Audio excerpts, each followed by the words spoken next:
has openly shown to our eyes. This earth where we stand is the pure lotus land, and this very body, the body of Buddha.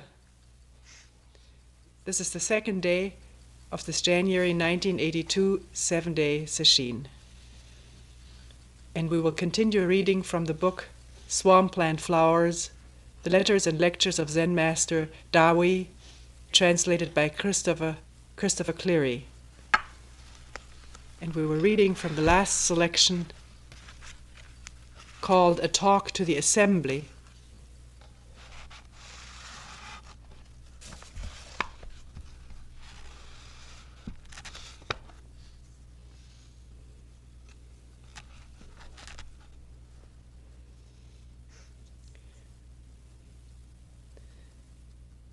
Part of the last paragraph said, "Therefore Buddha said, it's like the great ocean, not deferring whether mosquitoes or titans drink its water, all get their fill. Mosquitoes and titans symbolize the difference between great and small. Basically, in essence, this mind, capitalized, doesn't have so many differences. Just don't create so many views and see this mind. Then you'll be able to know all kinds of differences too."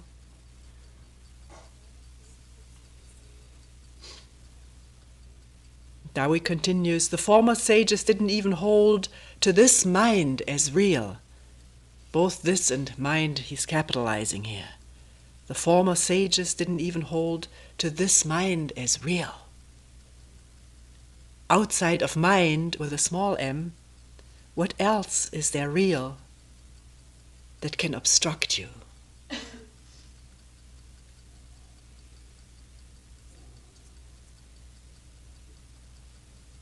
He makes a distinction here between this mind, which he says isn't even real, and the small mind, with all its obstructions, which are so real, which seem so real. All the obstructions, which are all thought created.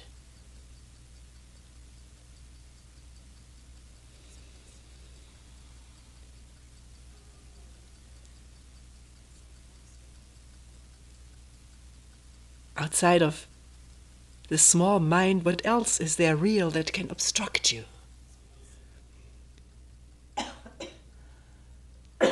We have this saying when somebody has a problem, has gotten hurt, emotionally hurt, one may say, well, don't make a thing out of it.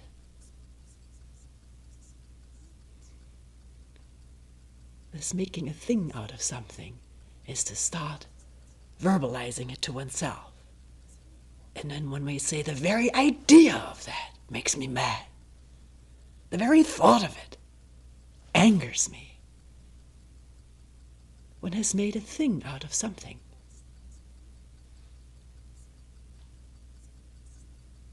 By calling it by name,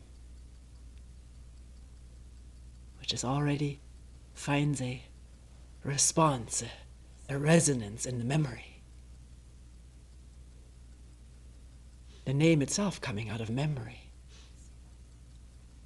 The insult is fresh. Can we listen to it freshly, without making a thing out of it? It's total listening. Complete listening. No sidetracks possible. Then nothing will be made a thing out of, and it'll pass.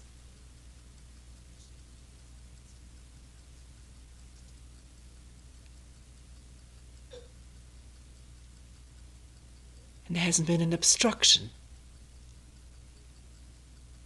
And one is related to this person who gave one a hard time, because one sees that person directly.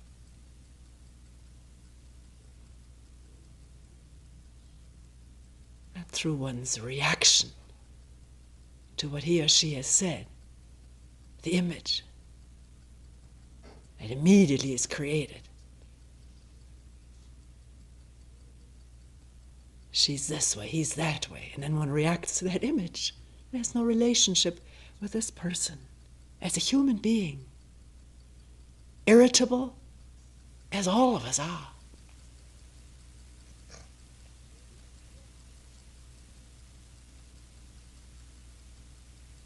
Maybe he hasn't slept half of the night, or the whole night. We don't know. Let's find out. Look, listen. But the immediate response is to take everything personal.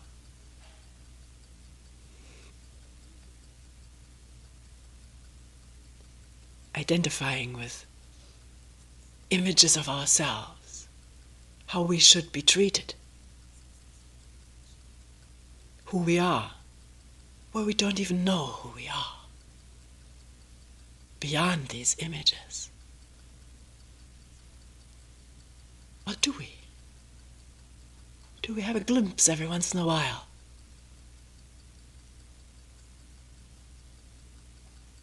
There is no division.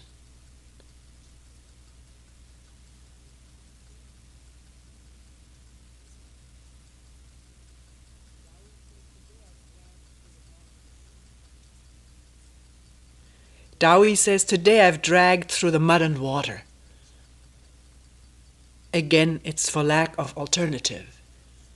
He calls this dragging through mud and water, all these words he's using, which have at least the potential power of confusing, because one may misunderstand words, just as one misquotes words all the time.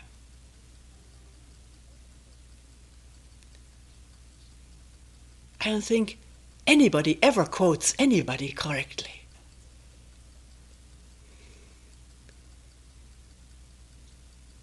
One has to leave that to the tapes.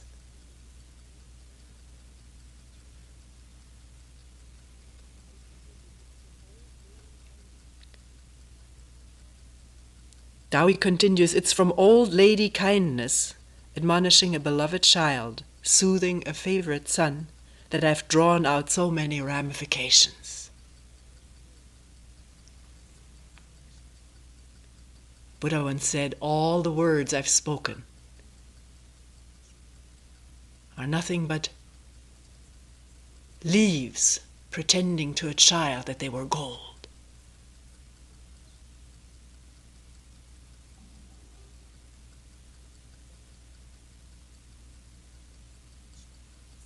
And yet we adore those words. Write treatises and commentaries.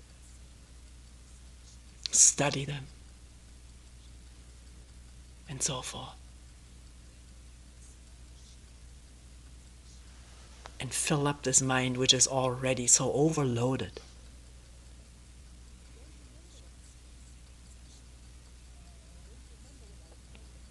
Don't remember what I've said, sister, says Ta Hui. Don't remember what I've said and consider it right. Don't remember it and consider it right. What we said yesterday, don't agree with it. There's nothing to agree to. But see whether it is so. That's a completely different thing. See whether what he says is so, by yourself. And don't doubt your capability of doing this. You need accept nothing, but you need to test everything. You don't want to be subject to deception.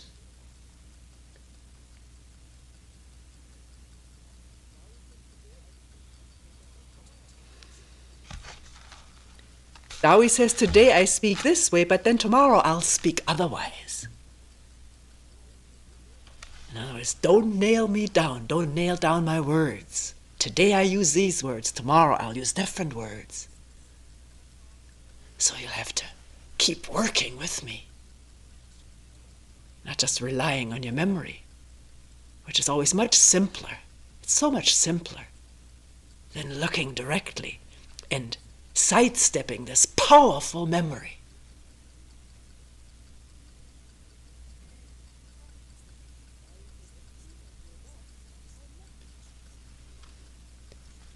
Ta Hui says, as soon as you're thus, I'm not thus.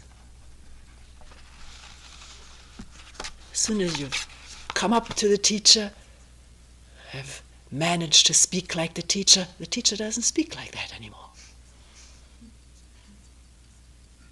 And when you're not thus, then I'm thus.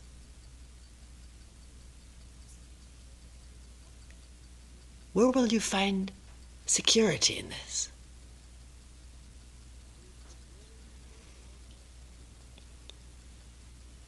Oh, Ta Hui says, where will you search out my abiding place? Since I myself don't even know, how can anyone else find where I stay?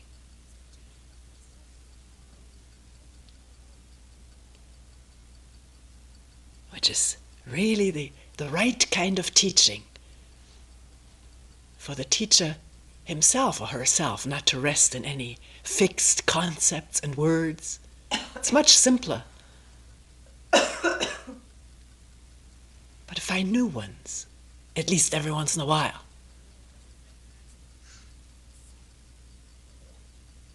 Not nail-downable to anything.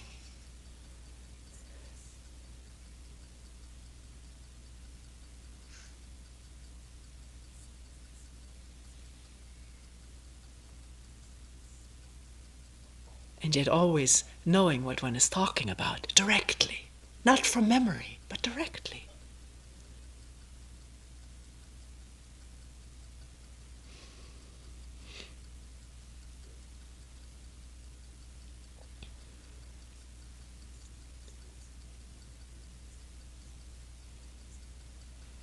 During these past weeks when we've had so many questions and answer periods about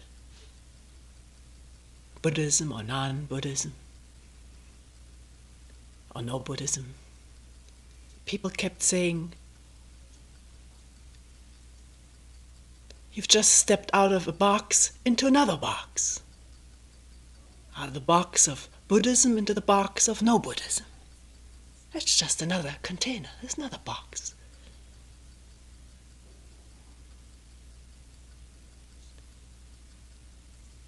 Actually, if you put the teacher into a box, that's your problem.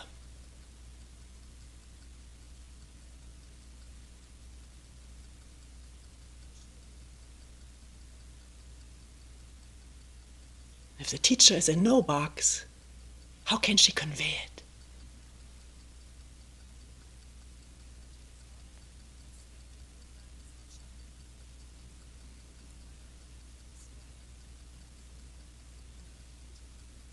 It's when you yourself are in no box, then there's no division, and then there is a tacit understanding.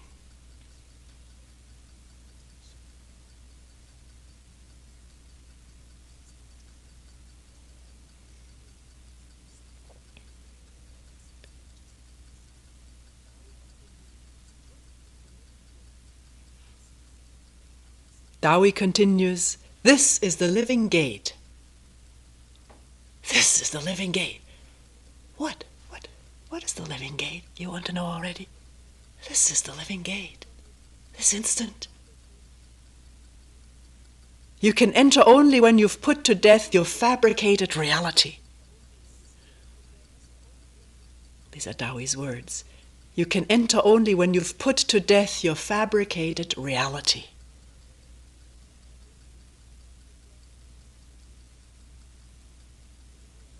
This making life into things. Reality actually comes from the Latin word res, which means thing. And we make those things by putting labels on them. In truth, what can one put a label on? At the time you put it on, it's already changed. And it's not isolated, it's interconnected with so many other things, with everything.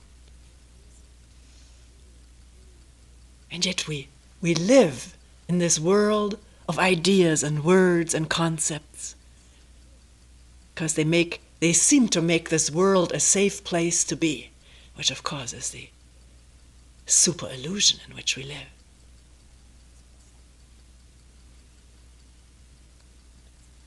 It's so deeply ingrained, because at one time it had such tremendous survival value to be able to instantly recognize, name, and react to a dangerous animal or dangerous food, dangerous people, fire. It had to be labeled, communicated, and responded to. Not every time does one get burned or eaten up by some lion.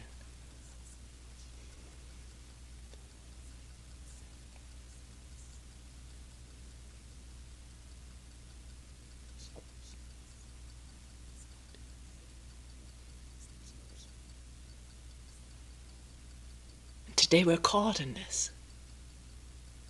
Or are we? Can it come into awareness as it comes up? And that awareness put no name on the condition that comes into awareness.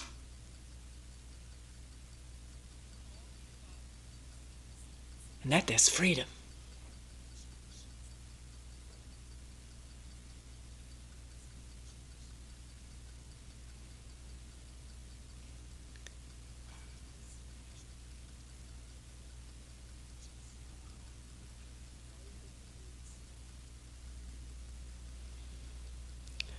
Ta Hui continues,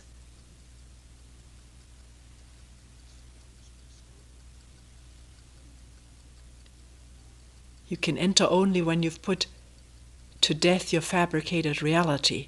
Let's say a few more words about this fabricated reality, which really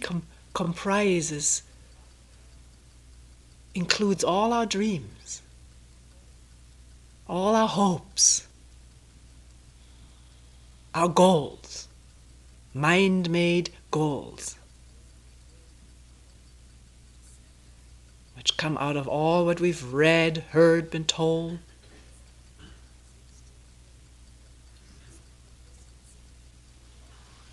Everything we're afraid of, everything we project into the future, everything we strive for is our reality, our fabricated reality.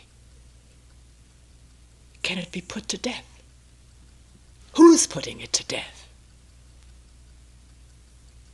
Another idea, I shouldn't have that? I should put that to death because Ta Hui says so? That's more of the same.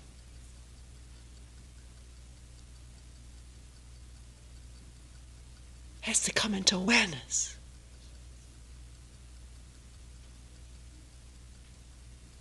Has to be seen clearly, without any judgment, no self-condemnation whatsoever. Self-condemnation is more of the self-fabricated reality. I am such and such, and I should be rather such and such.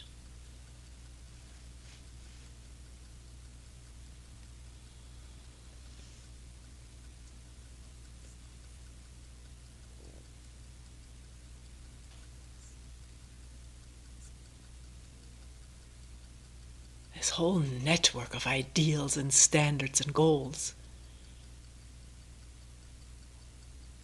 Can one see it as one's fabricated reality?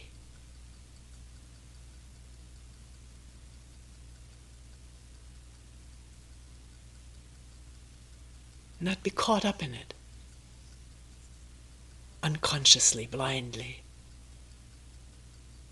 Because there's a lot of power to it, a lot of momentum.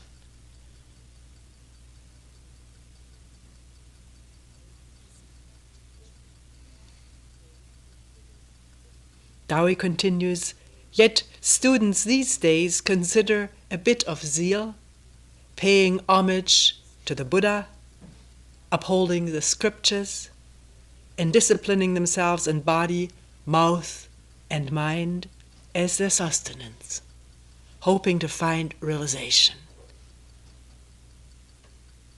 What does this have to do with it?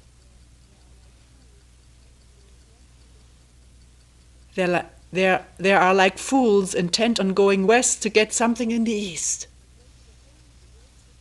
The farther they go, the farther away they are. The greater the hurry, the greater the delay.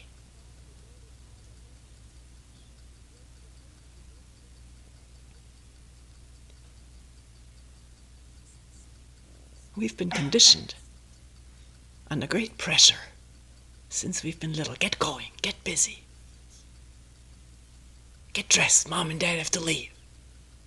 Oh, kid wants to look at this and that and sit down on the pavement and play with a stone. Get going, I'm busy, I gotta shop. Always pressure, the time. And then of course in school, achieve, accomplish, get good grades, keep up with the rest of the class. And then one comes here and one drags this whole thing with one.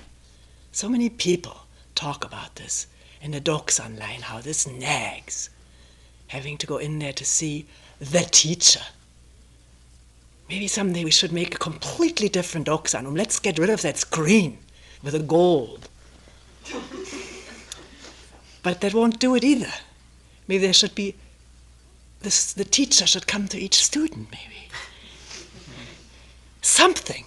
Please put suggestions in the suggestion box, how one can get rid of this idea of having to see the teacher and bring something to the teacher. We don't say anymore, you have to bring the results of your practice before the teacher. Nonsense! No results! Then you don't worry about the teacher. Don't worry about anything.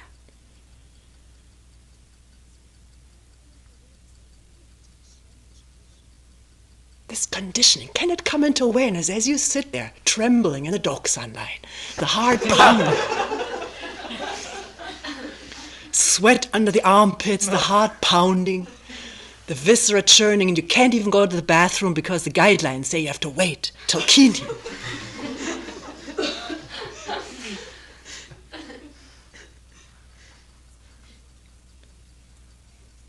It's an old, ancient animal reaction to fear, to empty the viscera so that you can run faster. So all this comes up, and tension. The other people sound so much better when they sound the bell. Mine is jagged in these equal intervals that I've heard so much about. There's no equality.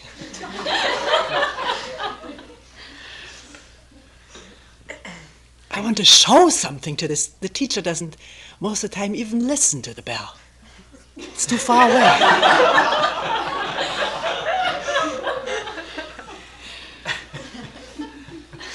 She's too busy getting a drink or rubbing the back.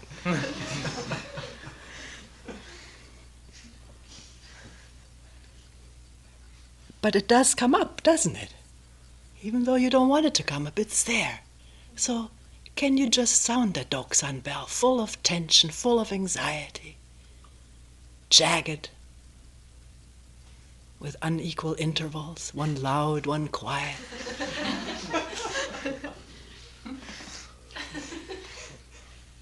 And not make a thing out of it.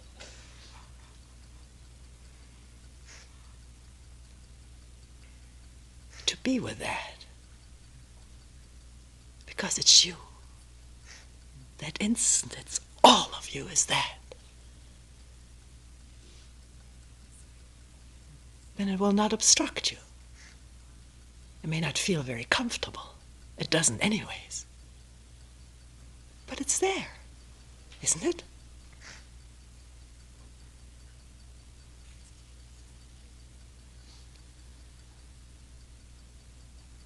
And the teacher that's in there, if you have to call her by that word, she's not what she was there when you were last there, a day ago.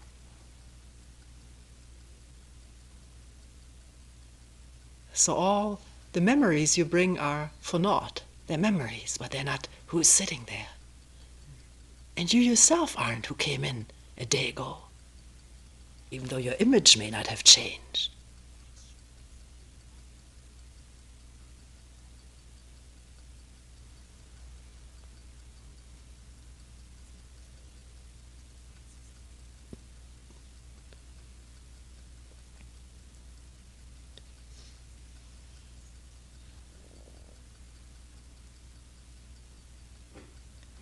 The greater the hurry, the greater the delay.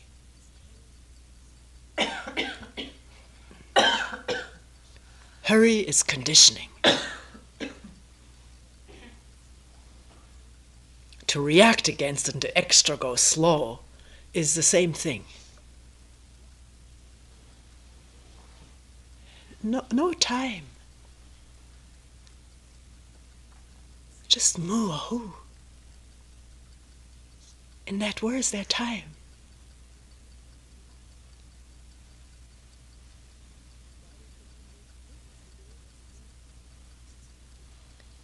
Ta Hui continues, this is the gate of the great Dharma. Unconditioned, undefiled, without accomplishment. Unconditioned, undefiled, without accomplishment. Free from all this burden of having to accomplish. Or having accomplished, that's another burden on top of that. The other one hasn't been resolved, of needing to accomplish. But now one has accomplished, so one carries a double burden.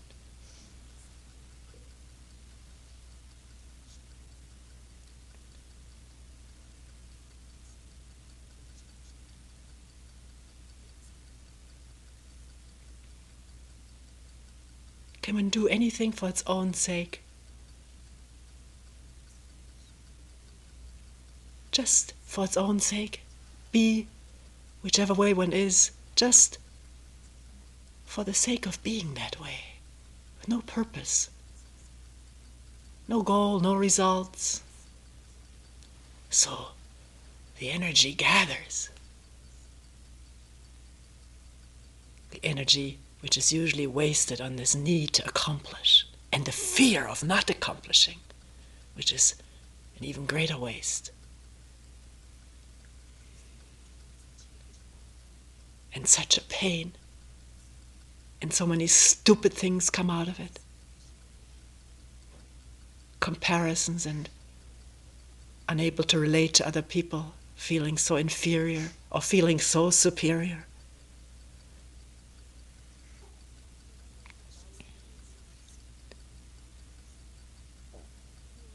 Ta Hui continues, if you arouse the slightest notion of gaining experience of it, of this great Dharma, if you arouse the slightest notion of gaining experience of it, you're running off in the opposite direction. It's clear logically, isn't it? Because to experience something, there must be an experiencer.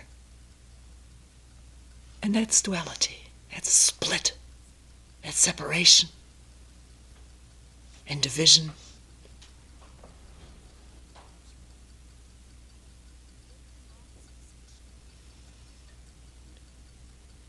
In awakening, there is no experiencer.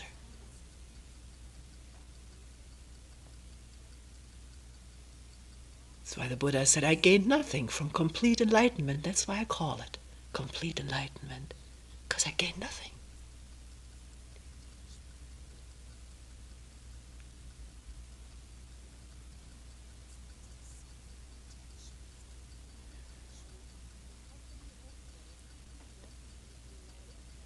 Ta Hui continues, how can you hope for it, wanting to rely on some petty, contrived accomplishments? He goes on, here at my place it's oyster chan, Zen. As soon as he opens his mouth, you see his guts. The unusual jewels and unique gems are all right here. But when he keeps his mouth shut, where can you find his crack?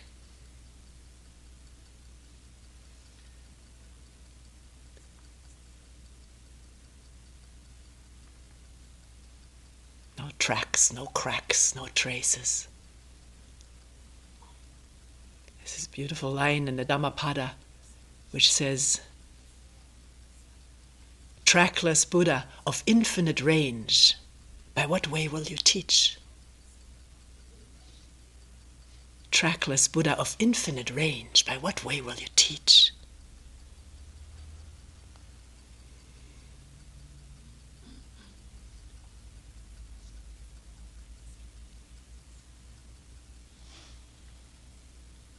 Or lead, by what way will you lead?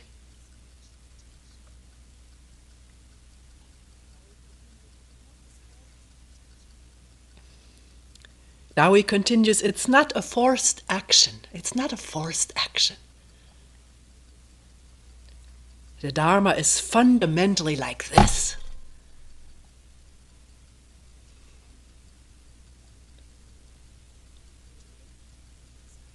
One hears so much about exertion.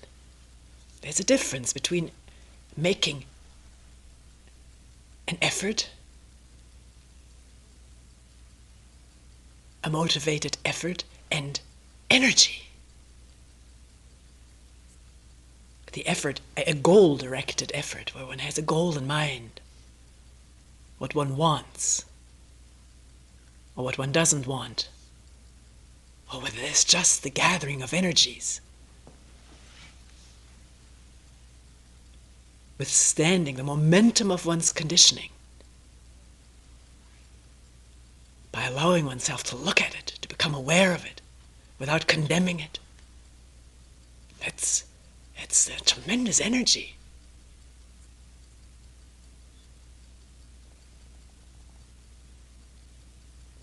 But if you say, I do have a motive, I do want to get out of this mess, this confusion, all right.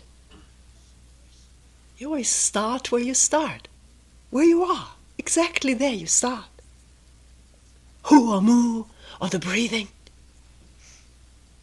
or just sitting.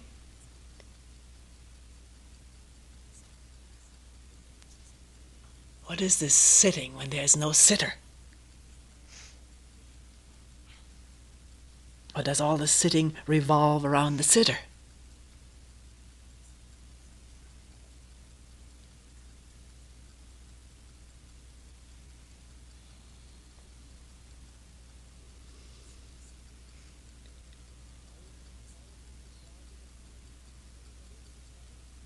Ta Hui says all of you should value the time and each and every one take advantage of his physical vigor while it lasts, to exert his spirit and comprehend the Dharma completely.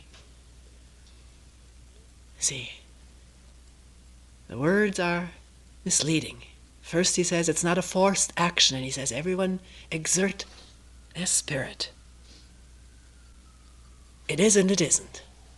You must do this for yourself and find out what the motives are, see them and leave them behind. And then there's that much more vigor. One thinks one can't do a thing without a motive. Economists in this country tell one nothing happens in the economy without a profit motive.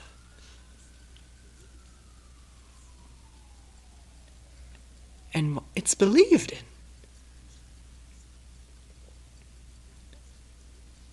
It's true that our businesses would fold if there was no profit. They do fold. But it doesn't mean that nothing happens if there isn't a profit motive.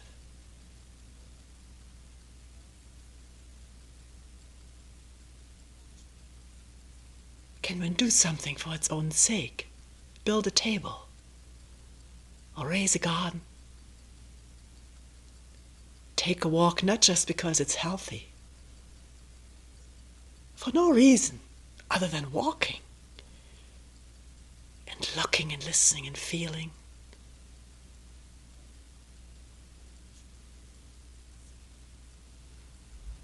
No purpose.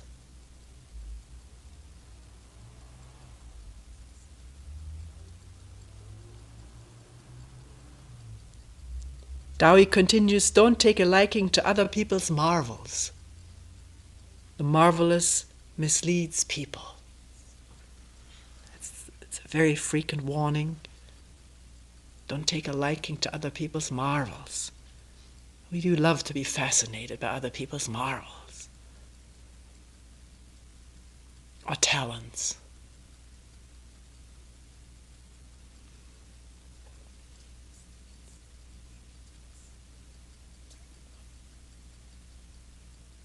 Psychic abilities or clairvoyance.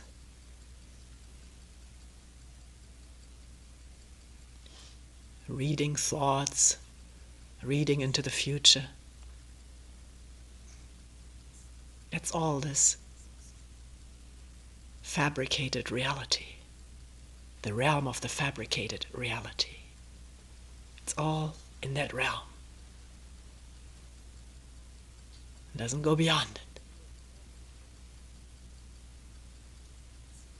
And creates more reality, fascination and pride, all of that.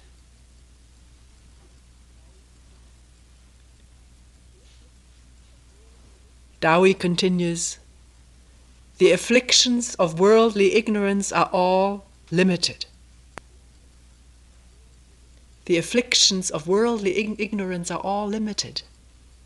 The moment you see through them, they are quiescent and extinct in their very essence. The instant you see through them, they're quiescent. That's what people say. Sometimes there's this incredible fear, and one just looks at it, doesn't separate, then it goes away.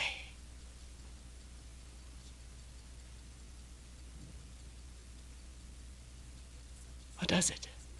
As one looked thoroughly, it doesn't matter. You don't have to look for it, it'll be there again.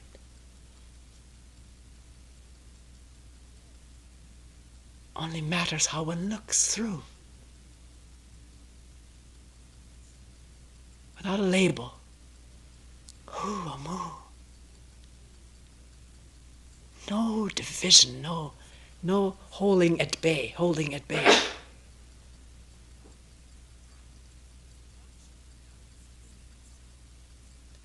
Because it's you. It's no other than you yourself. Who are you going to be intimate with if you can't be intimate with yourself? Completely.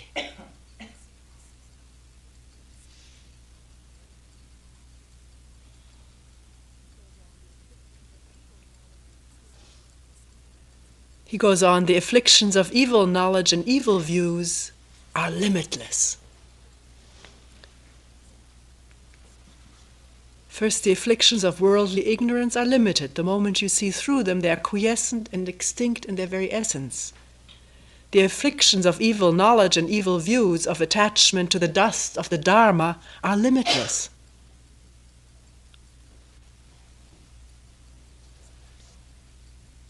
That's an interesting juxtaposition. Afflictions of evil knowledge and evil views, of attachment to the dust of the Dharma are limitless. That's something often preached by Zen teachers. The most difficult attachment to break and to even see is the attachment to the Dharma. Whatever that means. Dharma actually means truth, but Dharma becomes such a thing, we make a thing out of it. And then we're attached to that thing. And it's sanctioned. This attachment is sanctioned. Or is it?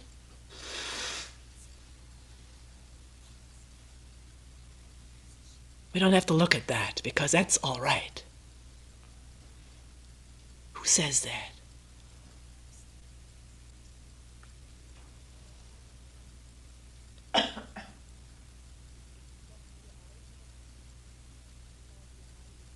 They can obstruct your eye for the path and cause your mind and consciousness to slander the Buddha, Dharma, and Sangha day and night, creating hellish karma.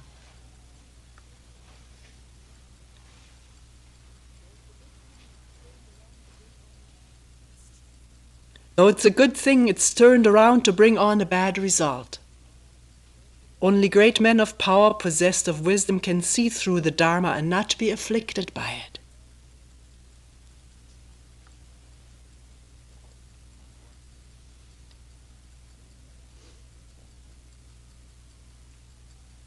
The danger of upholding something that one hasn't seen through.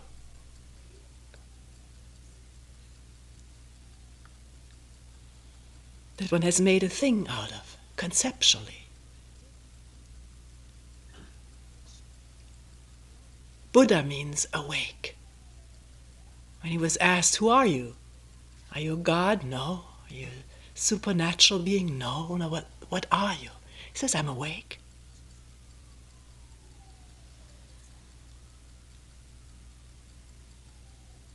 Dharma, the teachings, leaves, golden leaves, to soothe the tears of a crying child. What's there to uphold?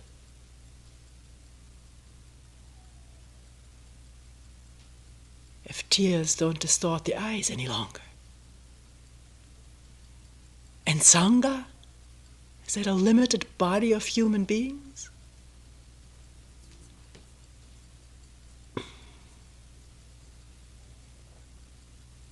What is this Sangha?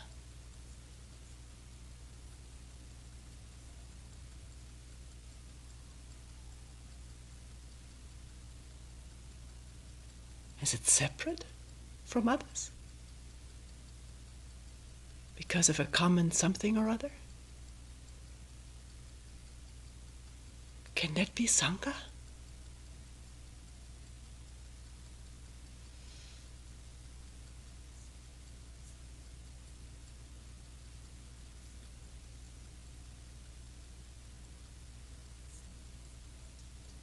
Wei Nang says something like, equanimity of mind even among large numbers of people. Numberless people, all humankind. Isn't that Sangha?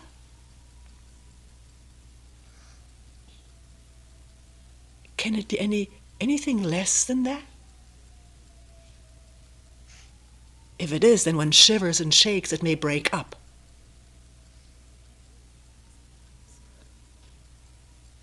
What is there to break up if there's no division in the first place? And if there's division, I want to know why. What causes it? And uproot that cause by seeing through it.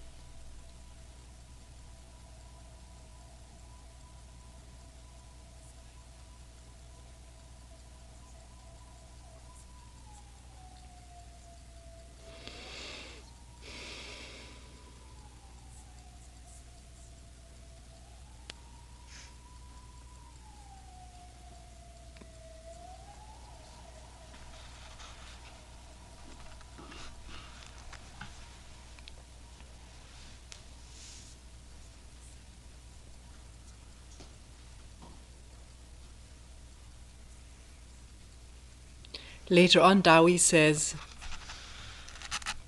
the mystic gate has no doctrines, establishes no general principles. If you want to search for it, look before the sound. We heard this before someplace. Question more who before a thought arises. But you may say, how do I do that? This gives me a new idea of a technique. Well then, just question who and don't worry about the thought arising or before the sound or after the sound.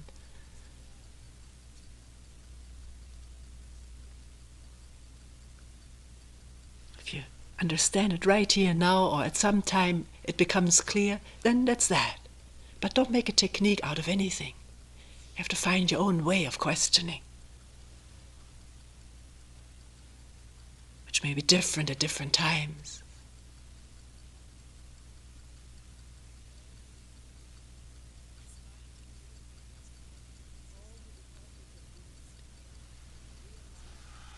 All you disciples of Buddha, real mind is not fixed, and real wisdom is not bounded.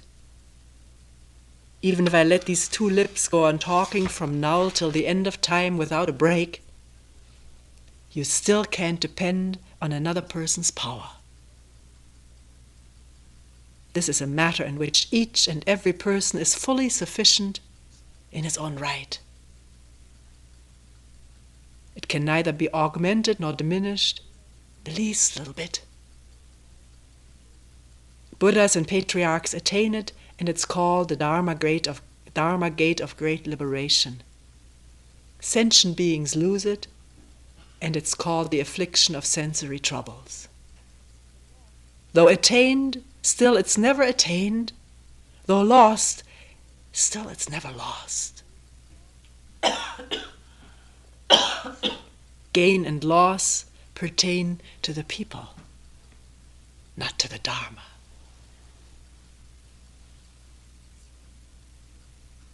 Not to truth.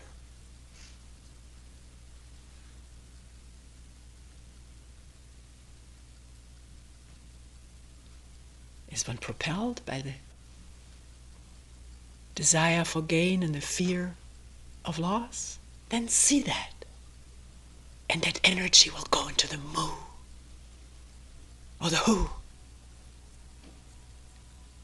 instantly.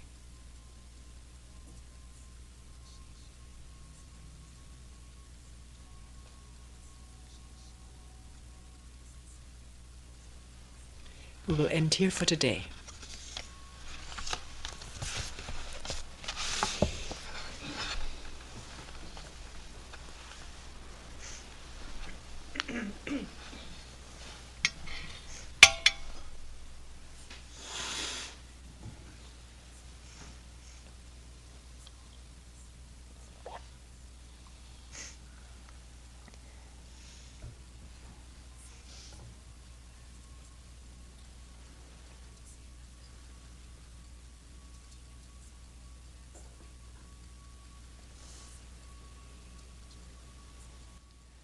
The four vows.